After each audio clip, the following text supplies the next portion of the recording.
বাংলাদেশে ফেরার ব্যাপারে এখনো কি মানসিকভাবে প্রস্তুত নন তারেক রহমান? তার মার অসুস্থতার খবরে যখন বিএনপি শিবির উদ্বিগ্ন যখন গোটা বাংলাদেশ, তখনও তো কিভাবে বাংলাদেশে না ফেরা যায় সেই চেষ্টাই করে যাচ্ছেন খালেদা পুত্র। তারেক রহমান আশঙ্কা করছেন, যদি তিনি ট্রাভেল পাস বা ওয়ান টাইম পাস নিয়ে একবার বাংলাদেশে আসেন, তাহলে তিনি আর লন্ডন ফিরে যেতে পারবেন না। ফলে বাংলাদেশে না ফেরার সমস্ত রকম চেষ্টা করে যাচ্ছেন এখনো পর্যন্ত তারেক রহমান। কিন্তু বিএনপির অন্দরে কি গুঞ্জন?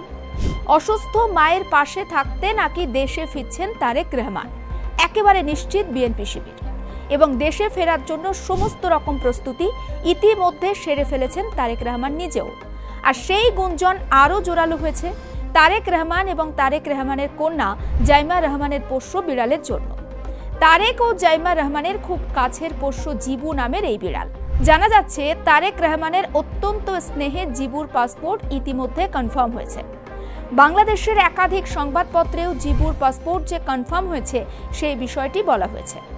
ফলে এটা বলা যায়, জিবুর পাসপোর্ট পাওয়া তারেক রহমানের দেশে ফেরার জল্পনা আরও বেশ কয়েক গুণ বাড়িয়ে দিয়েছে। জিবুর সঙ্গে তোলা তারেক রহমানের ছবি গত কয়েক মাসে বেশ ভাইরাল সমাজ মাধ্যমে। সম্প্রতি একটি সাক্ষাৎকারে বিএনপির ভারপ্রাপ্ত চেয়ারম্যান জিবুর বিষয়ে একাধিক প্রশ্নের উত্তর দিয়েছেন। জিবুর সঙ্গে তার এবং তার পরিবারের ঠিক কতটা সম্পর্ক নিবিড় সেটাও জানিয়েছেন তারেক রহমান। বিভিন্ন সময়ে তারেক রহমানের ওই জিবুর সাথে খুনসুটির ছবি সামাজিক মাধ্যমে একেবারে ভাইরাল হয়েছে। জিবু আসলে তারেক কন্যা জাইমা রহমানের পোষ্য, সেটা সাক্ষাৎকারের সময় স্পষ্ট করেছিলেন তারেক রহমান নিজেই। তিনি বলেছিলেন, হতে পারে জিবু জাইমা রহমানের পোষ্য, তবে তাদের বাড়ির প্রত্যেকের অত্যন্ত প্রিয় জিবু, প্রত্যেকে জিবুকে আদর করে। ফলে তারেক রহমান দেশে ফিরলে শুধু যে পরিবার নিয়ে ফিরবেন না, তিনি জিবুকেও সঙ্গে নিয়ে ফিরবেন, সেটা অন্তত স্পষ্ট হয়েছে জিবুর এই পাসপোর্ট কনফার্মেশনের মধ্য দিয়ে। পোষ্য জিবু যেহেতু পাসপোর্ট হয়েছে এবং জিবু যেহেতু রহমান পরিবারের খুব ঘনিষ্ঠ, তাই বিএনপির সমর্থকরা 100% ধরে নিয়েছেন যে তারেক রহমান ফিরছেন। মেনে নিলাম, জিবুর পাসপোর্ট বা পাসপোর্টের যে অনুমোদন সেটা পাওয়া গেছে, কিন্তু যাকে এই মুহূর্তে বিএনপির সব থেকে বেশি দরকার, খালেদা জিয়া যাকে এই মুহূর্তে সব থেকে প্রয়োজন, সেই তারেক রহমানের পাসপোর্টের কি অবস্থা? দেশে ফেরার জন্য পাসপোর্ট বা অনুমোদন মিলেছে কি তারেক রহমানের? আমরা প্রত্যেকে কম বেশি কি জানি, লন্ডনে রাজনৈতিক আশ্রয়ে রয়েছেন তারেক রহমান। 2012 সালে রাজনৈতিক আশ্রয়ের অনুমোদন চেয়ে তিনি পাসপোর্ট জমা দিয়েছিলেন লন্ডনে।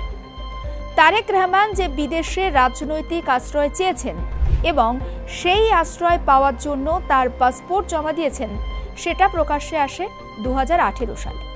2018 সালে বিএনপির মহাসচিব মির্জা ফখরুল ইসলাম আলমগীর জানান, তারেক রহমান লন্ডনের রাজনৈতিক আশ্রয়ের অনুমোদনের জন্য তার পাসপোর্ট জমা দিয়েছেন 2012 সালে। তার মানে এই মুহূর্তে তারেক রহমানের কাছে কোনো পাসপোর্ট নেই। তা সত্ত্বেও তারেক রহমান এখনো পর্যন্ত কোনো ট্রাভেল পাস চাননি। বাংলাদেশের পররাষ্ট্র উপদেষ্টা তৌহিদ হোসেনের বক্তব্য, তারেক রহমান ট্রাভেল পাসের আবেদন করলে সেটা 1 ঘন্টার মধ্যে তাকে সেই পাস দিতে প্রস্তুত অন্তর্বর্তী সরকার। সাধারণভাবে ট্রাভেল পাস পেতে 1 দিন সময় লাগে, তবে তারেক রহমানের জন্য সেটাও লাগবে না, কারণ অন্তর্বর্তী সরকারও চাইছে তারেক রহমান দ্রুত বাংলাদেশে ফিরুন। কিন্তু প্রশ্ন হচ্ছে, তারেক রহমানের মতো হেভিওয়েট ব্যক্তির কেন ট্রাভেল পাস লাগবে? সেই প্রশ্নের উত্তর যদিও এড়িয়ে গিয়েছে বিএনপি।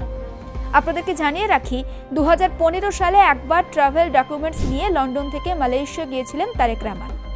কারণ 2015 সালে মালয়েশিয়াতে প্রয়াত হন তারেক রহমানের ভাই তথা খালেদা জিয়ার ছোট ছেলে আরাফাত রহমান কোকো। আরাফাত রহমান কোকোর শেষকৃত্যের অনুষ্ঠানে যোগ দিতে এবং পরিবারের পাশে দাঁড়াতে 2015 সালে মালয়েশিয়াতে গিয়েছিলেন তারেক রহমান। আর তারপর তিনি লন্ডন থেকে আর কোথাও যাননি। তবে তারেক রহমানের ট্রাভেল পাস পাওয়া নিয়েও একটা জটিলতা কিন্তু তৈরি হয়েছে।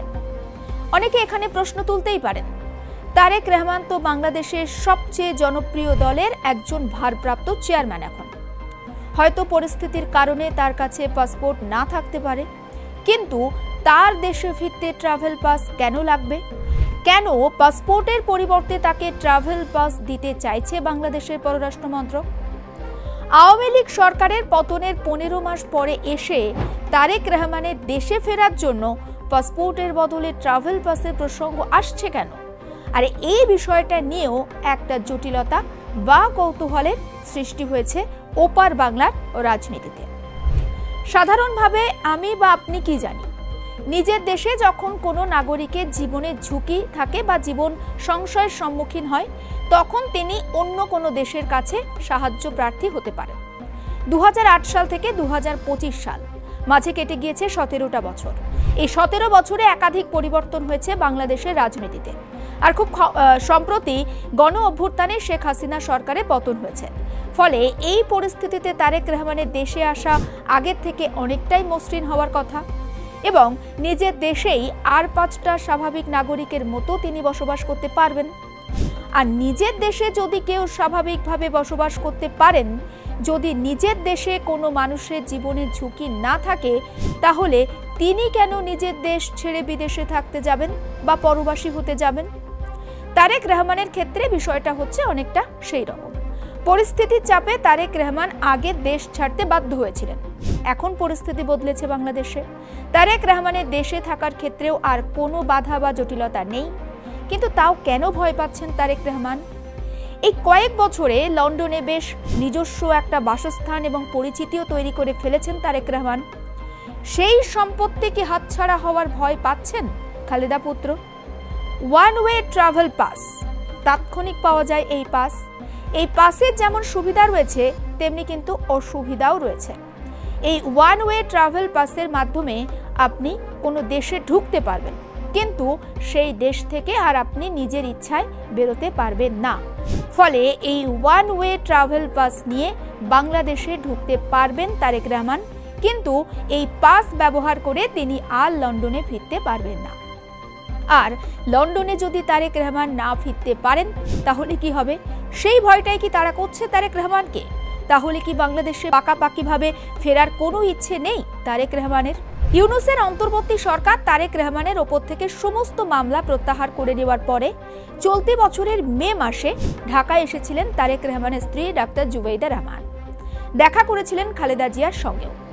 2025 সালের ফেব্রুয়ারির 5 এবং 6 তারিখে তারেক রহমানের প্রতিনিধি হিসাবে ন্যাশনাল প্রেয়ার ব্রেকফাস্ট অনুষ্ঠানে যোগ দিতে ওয়াশিংটন ডিসিতে গিয়েছিলেন তারেক রহমানের কন্যা জাইমা রহমান।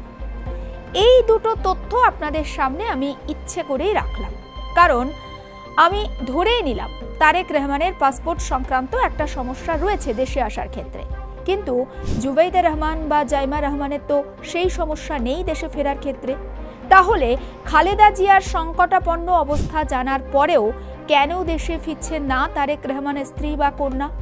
এই প্রশ্নটা ওঠা তো স্বাভাবিক, আর সেই প্রশ্নটা উঠছেও।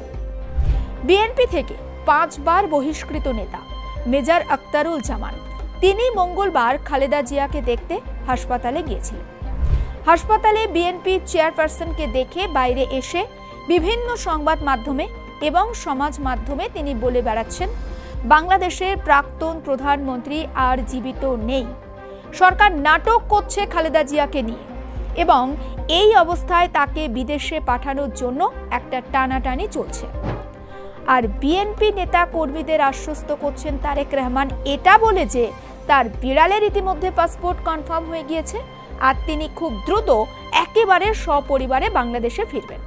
কিন্তু সত্যিই কি তারেক রহমানের কথাতে আশ্বস্ত হতে পারছেন বিএনপি নেতা কর্মীরা? তারা তো বরাবরই ভিড় জমাচ্ছেন হাসপাতালের সামনে। অন্যদিকে লন্ডনে খালেদা জিয়া যে চিকিৎসকের তত্ত্বাবধানে ছিলেন, তিনি এসেছেন বাংলাদেশে খালেদা জিয়াকে দেখতে। বেগম জিয়াকে পরীক্ষার পর তিনিই জানাতে পারবেন বিদেশে যাওয়ার মতো অবস্থাতে রয়েছেন কিনা এই মুহূর্তে খালেদা জিয়া।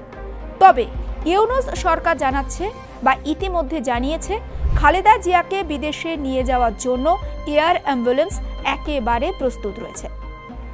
তাহলে হঠাৎ করে যে হাসপাতালে খালেদা জিয়া ভর্তি রয়েছেন, অর্থাৎ এভার কেয়ার হাসপাতালের সামনে কপ্টারের মহড়া চলছে কেন? এবং সরকারের তরফে বিজ্ঞপ্তি দিয়ে এই কপ্টার মহড়ার জন্য বিভ্রান্ত না হওয়ার অনুরোধ করা হয়েছে সাধারণ মানুষকে। ফলে ওয়াকিবহাল মহল মনে করছে তারেক রহমান হয়তো এখনো পর্যন্ত চেষ্টা করে যাচ্ছেন যাতে ট্রাভেল পাস বা ওয়ান ওয়ে পাস নিয়ে তাকে দেশে ফিরতে না হয়। তারেক রহমান কি সত্যিই দেশে ফিরবেন? সত্যিই কি তাকে দেশে ফিরতে হবে? সবটা নজর থাকবে। নজর রাখুন আর প্লাস নিউজ ডিজিটালে।